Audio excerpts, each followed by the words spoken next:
Hello, welcome to the latest unboxing. New out this week is the Dark Angels Codex. And I'm going to be honest, this is a good codex. It's the best one I've seen for a while. As usual, the artwork and the actual finish of the book is fantastic. It's the best on the market. Just quickly switch to the back. So I'm going to work my way through the book and then point out some of the highlights. You got some lovely new artwork. The only release so far is the Interrogator Chaplain, which we've done in another video. I'm sorry if it's a bit shaky today, I'm on the road, so I've not brought my tripod with me. So here we go.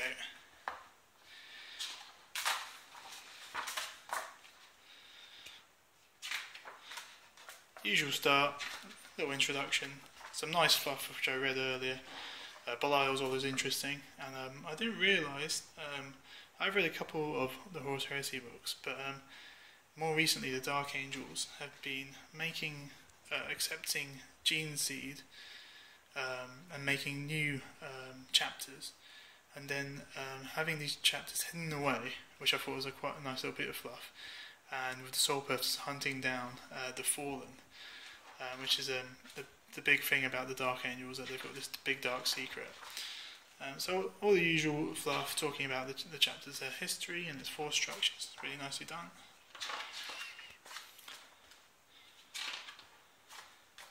Some successor chapters, some nice artwork, a bit more chat on what's going on.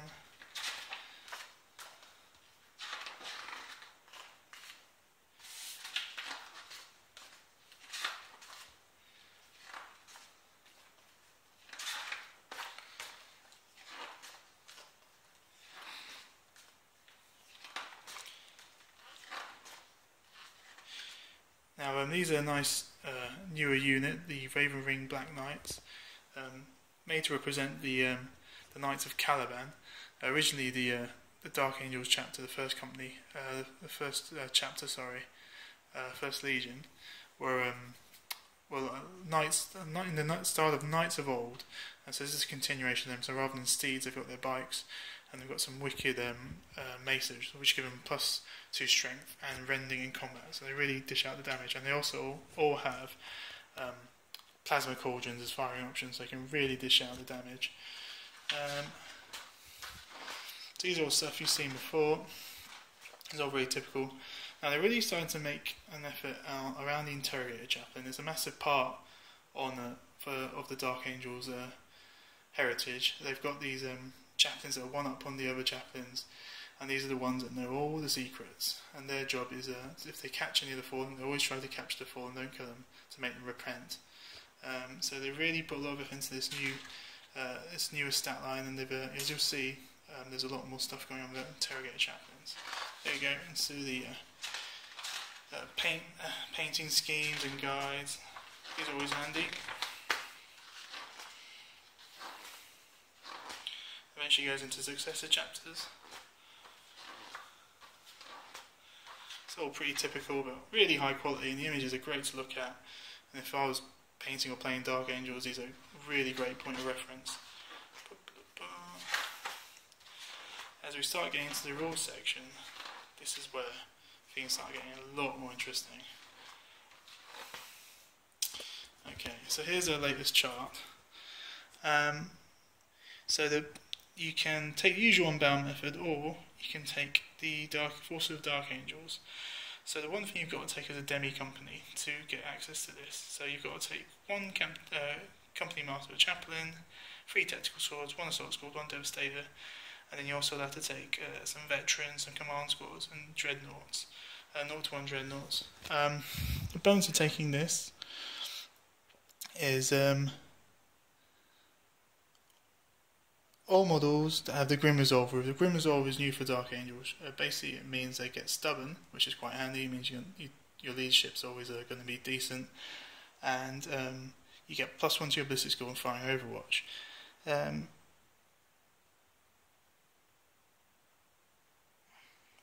So the bonus of taking this formation is Grim Resolve is now taken at full ballistic skill, so you've got a really good defensive line when being charged by the enemy. But it's the actual demi companies and little things that make up this Lion's Blade Strike Force that are really interesting. So you've got to take one of these, and you'll have an optional one or more of these optional things on top.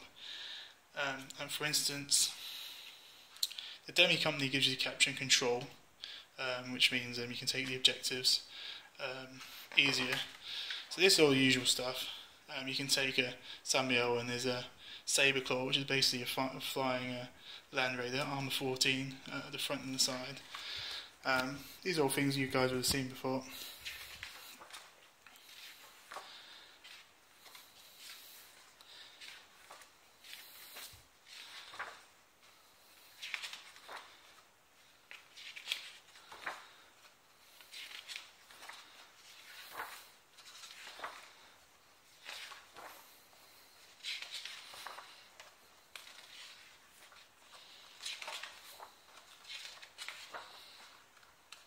Right, so here we go. The formations that make up the Lionel Johnson attack force.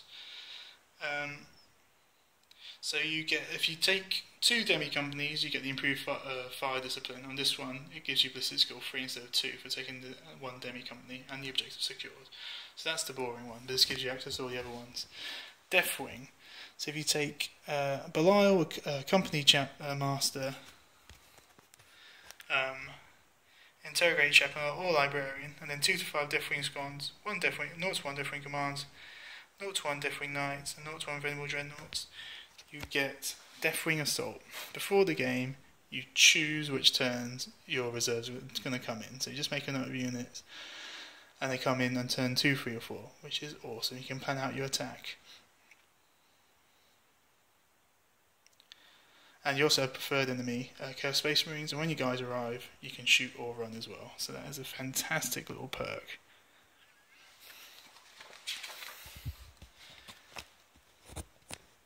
So you've got a couple of Ravenwing ones. One basically means if one unit fires Overwatch in the support squadron, all the others within 24 inches can help out, but remember you can only do Overwatch once. And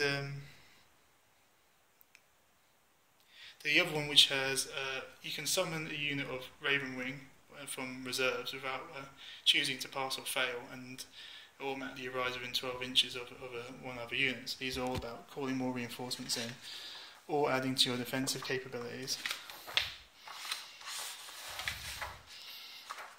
If you've got a little unit, if you take a Tech Marine and a Land Raid or another tank, the ballistic skill is up to 5. This one's quite cool. If you do a bombing run in this formation, it automatically hits, and if you kill a Warlord or take an objective using the bombing run, you get an extra D3 points. So that's quite cool.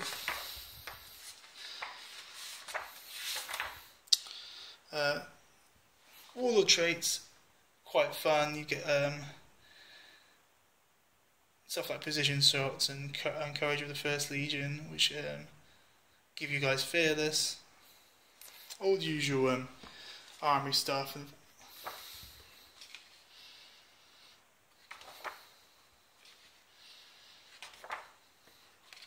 a couple of cool relics, and this is another thing I quite like. You've got specialist tactical objectives, which you're allowed to keep secret from your opponent, because the Dark Angel is always up to some trick or another, or disappearing when they're meant to be helping you.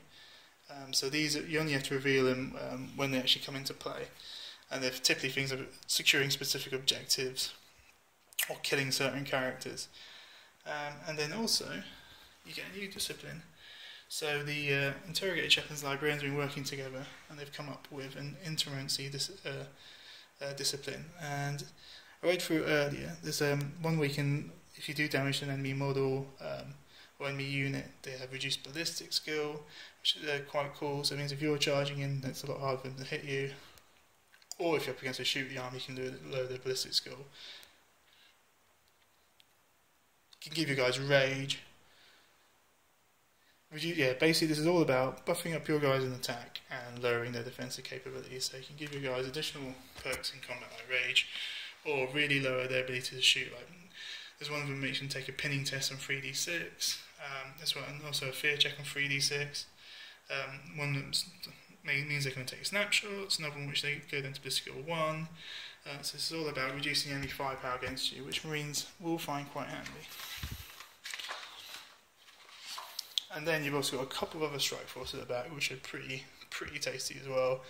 So one you can take as a Deathwing 1 HQ, 2 elites, another optional 2 HQ and 10 elites. You don't have to roll for reserves on that one, not bad at all. And you have the rule where you can run or shoot when you arrive from deep strike. And you can reroll Warlord traits. The Raven Wing 1 is, on your first turn, you can move flat out and still fire on full ballistic skill, which is absolutely mad. So these are 2 great formations. And then we get to the back of the book. So, pretty typical Marine release. You get all the usual gubbins in there, with a couple of nice additions of the Interrogator Chaplain, your own discipline, for the chapter. But the main thing is those data sheets. If you take 2 battle companies, you get 3 transports as well, except for land raiders. But you can take 3 drop pods, or 3 rhinos or 3 razorbacks.